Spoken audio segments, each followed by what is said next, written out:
Perkenalkan, nama saya Nobel Samarendra. Saya dari Teknik Elektro, dari Angkatan 22, dengan NIM 22F10017. Di sini saya akan menjelaskan untuk luas transportasi elektrik. Di sini saya mengambil materi yaitu penggerak motor listrik. Langsung saja untuk ke penjelasannya. Di sini adalah definisi motor listrik. Jadi motor listrik merupakan sebuah perangkat elektromagnetis yang mengubah energi listrik menjadi energi mekanik. Energi mekanik ini digunakan untuk memutar impeller pompa, kipas, atau blower. Motor listrik juga digunakan pada peralatan rumah tangga seperti mixer, bor listrik, dan kipas angin.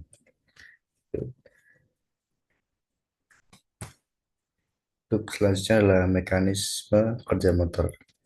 Arus listrik dalam medan magnet akan memberikan gaya jika kawat yang membawa arus dibengkokkan menjadi sebuah lingkaran atau maka kedua sisi loop, yaitu pada sudut kanan medan magnet, akan mendapatkan gaya pada arah yang berlawanan. Pasangan gaya menghasilkan tenaga putar atau torque untuk memutar kumparan. Motor-motor memiliki beberapa loop pada dinamonya untuk memberikan tenaga putaran yang lebih seragam dan medan magnetnya dihasilkan oleh susunan elektromagnetik yang disebut kumparan medan. Untuk mekanisme kerja motor listrik, di sini ada jenis motor listrik yaitu ada dua. Motor arus listrik AC atau bolak-balik yaitu sinkron dan induksi dengan satu fase dan tiga fase. Dan untuk yang kedua yaitu motor arus searah atau DC yaitu self excited, seri South and campuran, dan separated excited. Selanjutnya di sini adalah untuk motor AC sendiri yaitu motor arus bolak-balik atau AC menggunakan arus listrik yang membalikan arahnya secara teratur. Pada rentan waktu tertentu, motor listrik memiliki dua buah bagian dasar listrik, stator dan rotor. Stator merupakan komponen listrik statis. Rotor merupakan komponen listrik berputar untuk memutar as motor.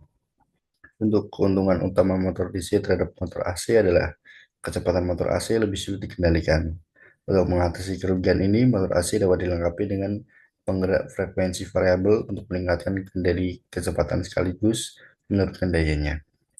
Untuk motor induksi merupakan motor yang paling populer di industri karena kehandalan dan lebih mudah perawatannya. Motor induksi AC cukup murah, harganya setengah atau kurang dari harga sebuah motor DC. Juga memberikan rasio daya terhadap berat yang cukup tinggi, sekitar 2 kali motor DC. Sisa di sini adalah motor DC. Motor arus arah atau DC, sebagaimana namanya, menggunakan arus langsung yang tidak langsung atau direct unidireksional. Motor DC digunakan pada penggunaan khusus di mana diperlukan penyalaan torque yang tinggi atau percepatan yang tetap untuk kisaran kecepatan yang luas. Motor sinkron di sini, motor sinkron adalah motor AC bekerja pada kecepatan tetap pada sistem frekuensi tertentu. Motor ini memerlukan arus searah atau DC untuk pembangkitan daya dan memiliki torque awal yang cukup rendah. Dan oleh karena itu, motor sinkron cocok untuk penggunaan awal dengan beban rendah, seperti kompresor udara, perubahan frekuensi, atau generator motor. Motor sinkron mampu untuk memperbaiki faktor daya sistem, sehingga sering digunakan pada sistem yang menggunakan banyak listrik. Komponen utama dari motor sinkron adalah rotor dan stator. Untuk rotor sendiri, perbedaan utama antara rotor motor sinkron dengan motor induksi adalah bahwa rotor memiliki sinkron berjalan pada kecepatan yang sama dengan perputaran medan magnet. Hal ini memungkinkan sebab medan magnet rotor tidak lagi terinduksi. Rotor memiliki magnet permanen atau DC excited yang dipaksa untuk menguji pada posisi tertentu bila dihadapkan dengan medan magnet lainnya. Stator menghasilkan medan magnet yang berputar yang sebanding dengan frekuensi yang dipasok. Motor sinkron sendiri di sini ada rumusnya yaitu Ns sama dengan 120 F per P. F sendiri di sini adalah frekuensi dan P adalah jumlah kubaran. Maaf, jumlah kutub. Selanjutnya adalah motor induksi. Motor induksi merupakan motor yang paling umum digunakan pada berbagai peralatan industri. Popularitasnya karena rantangannya yang sederhana, murah dan mudah didapat, dan dapat langsung disambungkan ke sumber daya AC. Komponen dari motor induksi adalah dua komponen listrik utama, yaitu rotor. Motor induksi menggunakan dua jenis rotor, yaitu rotor kandang tupai yang terdiri dari batang pengantar tebal dan diletakkan dalam petak-petak slot paralel.